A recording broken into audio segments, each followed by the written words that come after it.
Bismillahirrahmanirrahim. Assalamualaikum warahmatullahi wabarakatuh. Perkenalkan, saya Syaidah Himalia Jalangga, NPM 10111894 dari Prodi Fakultas Kedokteran Unisba Angkatan 2018. Di sini saya akan mempresentasikan spesial saya yang berjudul Hubungan Aktivitas Fisik Ringan Sedang dengan Gejala Nyeri Punggung Bawah pada mahasiswa selama pembelajaran jarak jauh di masa pandemi COVID-19.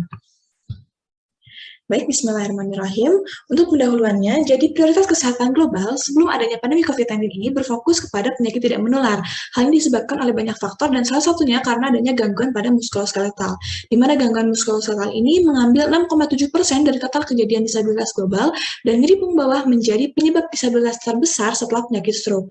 Nah, di mana keluhan muskuloskeletal ini berkaitan erat dengan adanya aktivitas fisik yang rendah, di mana WHO sendiri sudah merekomendasikan untuk melakukan aktivitas fisik pada orang dewasa itu selama minimal 150 menit dengan intensitas sedang atau 75 menit dengan intensitas berat selama 1 minggu, atau kombinasi antara intensitas sedang dan juga berat setidaknya 10 menit. Namun ternyata studi terbaru menunjukkan bahwa saat ini aktivitas fisik yang dilakukan mahasiswa ini tidak memenuhi rekomendasi tersebut, sehingga pada mahasiswa dikatakan bahwa aktivitas fisik yang dilakukannya itu lebih rendah dibandingkan dengan anak-anak dan juga remaja. Rendahnya aktivitas fisik ini semakin diperparah dengan adanya kondisi pandemi COVID-19, di mana yang memberlakukan adanya social distancing. Hal ini menyebabkan adanya perubahan interaksi sosial pada individu, sehingga aktivitas fisik yang dilakukan individu itu menjadi lebih terbatas dan cenderung berada dalam keadaan yang menetap. Nah, pada kondisi saat ini juga, mahasiswa kedokteran ini melakukan pembelajaran secara jarak jauh. Nah, sehingga aktivitas fisik yang dilakukan itu menjadi lebih terbatas, dan inilah yang menjadi risiko adanya gejala nyeri punggung bawah. Nah, hal ini juga didukung oleh penelitian sebelumnya yang mengatakan bahwa prevalensi keluhan nyeri punggung bawah pada mahasiswa kedokteran itu memang meningkat, dan juga ditambah dengan penelitian sebelumnya juga yang mengatakan bahwa rendahnya aktivitas fisik ini memang menjadi risiko akan menimbulkan adanya gejala nyeri punggung bawah. Selanjutnya untuk metodologi penelitiannya, jadi metode penelitian yang digunakan ini adalah analisis observasional dengan pendekatan cross-seksional dengan populasi yang dipilihnya itu sebanyak 174 orang dari mahasiswa Fakultas Kedokteran Unisba Angkatan 2018, dan ketika dia itu menggunakan probability sampling dengan jenis simple random sampling didapatkan jumlah sampelnya itu sebanyak 96. Lalu untuk kriteria penelitiannya, yaitu kriteria inklusinya yaitu mahasiswa FK Unisba Angkatan 2018 yang mengisi kuesioner, sedangkan kriteria eksklusinya mahasiswa FK Unisba Angkatan 2018 yang telah didiagnosis dengan kelainan tulang punggung dan memiliki riwayat trauma pada tulang punggung. Lalu data ini diolah, dianalisis dengan menggunakan uji chi-square dengan tingkat kepercayaan sebesar 95%. Lalu untuk hasil penelitian dan juga pembahasannya, dari mulai karakteristik subjek penelitiannya sendiri, untuk karakteristik subjek penelitiannya sendiri lebih banyak didominasi oleh perempuan, yaitu sebanyak 81,3% dibandingkan dengan laki-laki. Lalu untuk usianya berada di kisaran usia 21 tahun dengan standar deviasi 0,84, dan IMT-nya itu berada di kisaran yang normal, rata-rata di 24,1 dengan standar deviasi 5,1.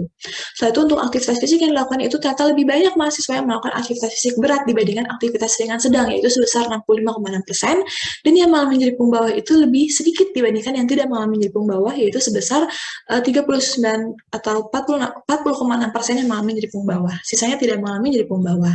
Lalu untuk mahasiswa yang melakukan aktivitas fisik ringan sedang yang mengalami nyeri punggung bawah itu sebesar 14 orang, sedangkan yang tidak mengalami nyeri punggung bawah sebesar 19 orang, dan yang melakukan aktivitas fisik berat yang mengalami nyeri punggung bawah ada 25 orang, dan yang tidak mengalami nyeri punggung bawah ada 38 orang.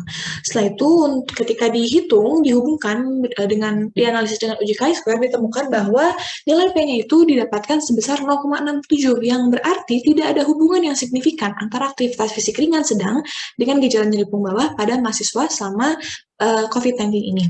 Nah, di mana hal ini sesuai dengan penelitian sebelumnya, yaitu penelitian Zishan pada tahun 2013 yang menyatakan bahwa tidak ada hubungan antara aktivitas fisik dengan nyeri punggung bawah, karena aktivitas fisik yang dilakukan ini bergantung pada sifat dan intensitas aktivitas fisik yang dilakukannya. Nah, aktivitas fisik dengan nyeri punggung bawah ini tidak memiliki hubungan yang signifikan karena aktivitas fisik ini bukan satu-satunya faktor, melainkan dia hanya salah satu faktor yang bisa meningkatkan risiko adanya nyeri punggung bawah. Nah, faktor-faktor tersebut diantaranya ada indeks massa tubuh, usia, kebiasaan berolahraga, kebiasaan merokok, dan lain sebagainya memang bisa mempengaruhi dari kondisi nyeri punggung bawah sendiri. Setelah itu untuk selanjutnya adalah kesimpulannya, berarti dari hasil penelitian ini tidak ada hubungan antara aktivitas fisik ringan sedang dengan nyeri punggung bawah. Lalu untuk angka kejadian aktivitas fisik berat di mahasiswa ini lebih banyak dibandingkan yang melakukan aktivitas fisik ringan sedang, dan yang mengalami nyeri punggung bawah itu lebih sedikit dibandingkan yang tidak mengalami nyeri punggung bawah.